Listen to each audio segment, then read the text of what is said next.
Welcome to Rizvi's e-learning channel.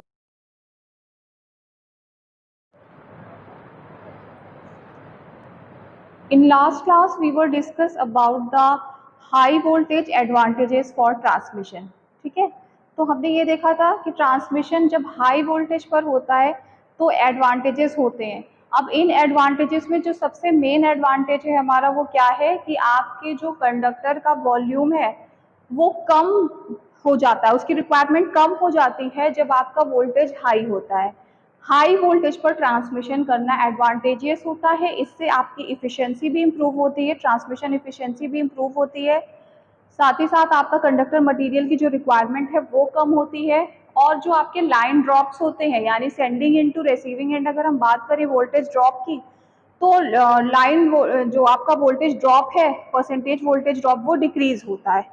So many advantages we have studied about the high voltage transmission।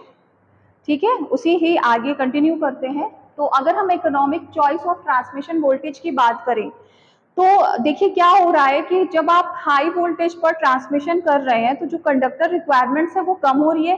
That's why जो expenditure हमारे conductor के material पर use होता है, जो expenditure आता है हमारे कंडक्टर मटेरियल पर, वो क्या होता है, वो कम से कम होता है। बट हम क्या देते हैं, कल हमने कुछ लिमिट्स भी देखी थी कि अगर आप हाई वोल्टेज का यूज करेंगे तो उस कंडक्टर को इंसुलेट करने के लिए प्रॉपर इंसुलेशन की जरूरत पड़ेगी। दैट्स वाई जो इंसुलेशन कॉस्ट है वो बढ़ जाएगी आपकी।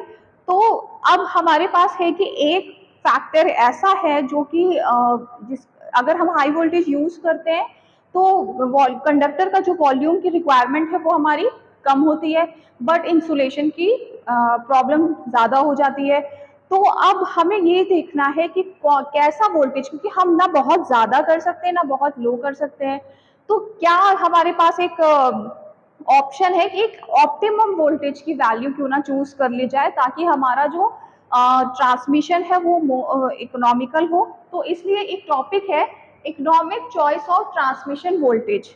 ठीक है, तो अब मतलब व्हाट इज इकोनॉमिक वोल्टेज, हम इकोनॉमिक वोल्टेज से हमारा क्या मतलब है। तो जैसा कि हमने बताया कि आप देख रहे हो कि एक तरफ आपकी कॉस्ट बढ़ रही है, दूसरी तरफ आपकी कॉस्ट क्या हो रही है, हाई वोल्टेज की वजह से कम हो रही है। तो हम इकोनॉमिक किसको बोलेंगे, तो देखिए the transmission voltage for which the cost of conductors, transformer, switch gear and other terminal operators, other terminal operators is minimum is called economic transmission voltage। क्योंकि पावर सिस्टम की अगर हम बात करें तो ये पावर सिस्टम वर्ड लगा हुआ है।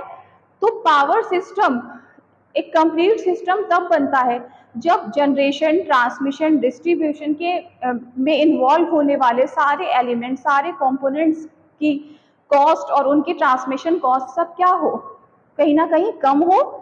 तो अगर हमारी कॉस्ट, चाहे वो ट्रांसफार्मर पर लगने वाली कॉस्ट हो, पूरे ओवरऑल स्विच केयर की बात करें, इन सब पर कॉस्ट हमारी जितनी भी आ रही है उन सब पर अगर कॉस्ट हम कम कर दें तो वो हमारी इकोनॉमिक चॉइस ऑफ वोल्टेज कहलाएगा।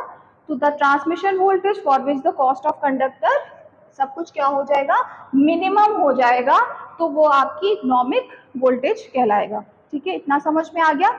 उसके बाद हम सेपरेटली क्या करते हैं, अगर हम बात करें method of finding economical transmission voltage की। ठीक है, तो अब हम एक मेथड फाइंड आउट करेंगे ना। अभी तो हमने जान लिया कि हम कैसे वो ऑप्टिमम या इकोनॉमिकल वोल्टेज को सेलेक्ट कर सकते हैं, तो बाय यूजिंग सच कंपोनेंट्स। ठीक है, इनकी कॉस्ट देखते हुए हम ये काम कर सकते हैं। तो वन बाय वन हम देखेंगे कि जैसे आप कंसीडर करोगे कॉस्ट, सबकी कंसीडर करेंगे हम कॉस्ट, किसकी किसकी, ट्रांसफॉर्मर की। तो अगर बात करें हाई वोल्टेज ट्रांसमिशन की, तो जब आप हाई वोल्टेज पर ट्रांसमिशन करते हो तो आपके ट्रांसफॉर्मर की कॉस्ट बढ़ जाती है।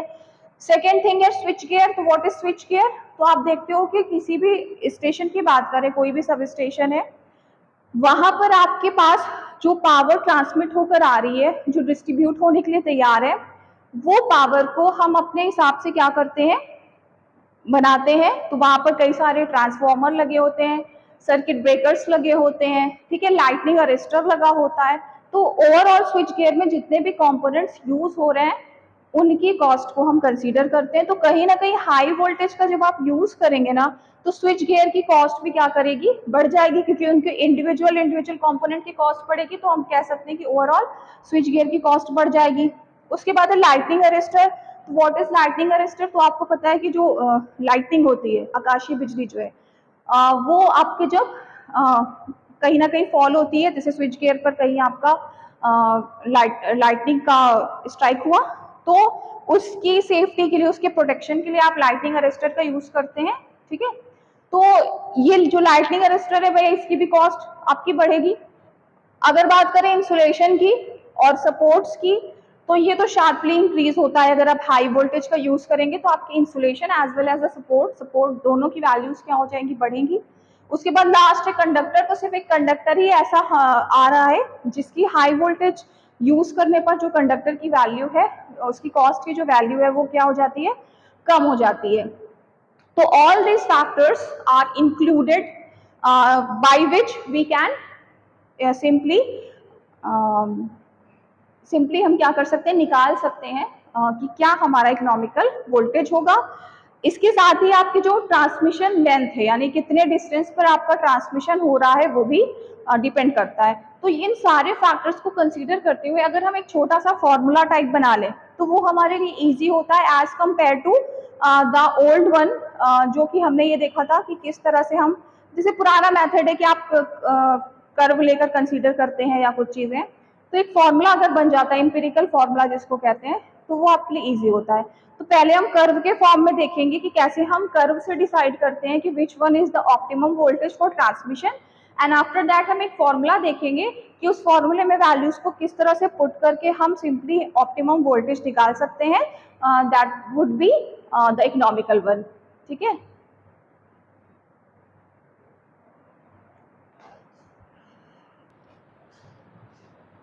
so as all the cost we have considered about the transformer, switch gear, and the insulators, lightning arrestor, so the sum of all above cost gives the total cost of transmission for the voltage considered. तो देखिए यहाँ हम कर क्या रहे हैं, आपको optimum voltage choose करना है। हमारे पास वोल्टेज की एक बड़ी रेंज होती है, जैसा कि हमने कहा कि हम 11 केवी पर जनरेट करते थे। जब हमने सिंगल लाइन डायग्राम देखा, तो हम 11 केवी पर जनरेट करते थे, और उसके बाद फिर हम स्टेप अप ट्रांसफार्मर की हेल्प से हमने उसको स्टेप अप किया था, इंक्रीज किया था, वोल्टेज की वैल्यू को हाई किया था।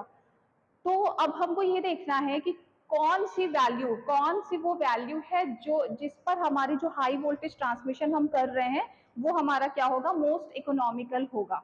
ठीक है, तो हम वन बाय वन हमने सारे transformer, switch gear, lighting arrester वगैरह सबकी हमने क्या करी, कॉस्ट देखी कि हाई वोल्टेज करने पर किसकी कॉस्ट में क्या वेरिएशन आ रहा है। देन हम क्या करेंगे, सबका सम कर देंगे। ठीक है, सबको ऐड कर देंगे। तो the sum of all above cost gives the total cost of transmission for the considered voltage. तो जैसे एक वोल्टेज हमने V1 कंसीडर किया, ठीक है, V1 पे हमने देख लिया कि सबकी कॉस्ट में क्या हो रहा है। उसके बाद हमने दूसरा कोई वोल्टेज कंसीडर किया होगा। तो इस तरह से हम different different transmission voltages and उसकी जो है आप दूसरी एक्सिस पे क्या लेंगे, कैपिटल कॉस्ट ले लेंगे, यानी किस वोल्टेज पे कितनी कॉस्ट आ रही है। इस तरह से हम एक ग्राफ अगर बनाए, तो आप देख रहे हैं कि द लोएस्ट पॉइंट, ठीक है, the lowest point P on the curve, ये हमको क्या देगा, gives the most economical value of transmission voltage. ठीक है, क्योंकि हम क्या देख रहे हैं कि ये जो हमारा कर्व भाई यहाँ पे तो बहुत ही ज्यादा इंक्रीज करते करते करते सबसे लोएस्ट पॉइंट इस ग्राफ का क्या है, ये है। तो इसके कोरिस्पॉन्डिंग जो हमारी कैपिटल कॉस्ट है, सपोज यहाँ पे जो भी आपकी कॉस्ट होगी, वो कॉस्ट आपकी सबसे मिनिमम है, तो इसलिए इसके कोरिस्पॉन्डिंग जो वोल्टेज होगा आपका, वो क्या कहलाएगा, मोस्ट इकोनॉमिकल वोल्टेज। ठीक है, अच्छा, बट ये जो तरीका है, ये जो ग्राफ वाला तरीका है, ये रेयरली यूज होता है। इसका बहुत ज्यादा सिग्निफिकेंस नहीं है, क्योंकि प्रॉपर एक्यूरेसी के साथ ये ग्राफ नहीं बन पाता है। दैट्स वाई एक फॉर्मूला है जिसे कि हम क्या बोलते हैं, एम्पेरिकल फॉर्मूला। ठीक है, तो एम्पेरिकल फॉर्मूला बेसिकली इसमें क्या कंसीडर होता है, ट्रांसमिशन डिस्टेंस कंसीडर होती है। तो ये आपके ट्रांसमिशन डिस्टेंस कंसीडर करता है, तो economic voltage between lines in a 3 phase AC system. तो बेसिकली यहाँ तो हम 3 फेज ही ट्रांसमिशन कर रहे हैं ना, तो 3 phase AC system that is V is equal to 5.5 under root में आप 0.62L प्लस 3P अपॉन 150। अभी फॉर्मूला आया कहाँ से, तो ये डायरेक्टली फॉर्मूला है, बाकी आप केल्विन्स लॉ भी पढ़ेंगे, वहां पर भी आप कुछ ग्राफ देखेंगे।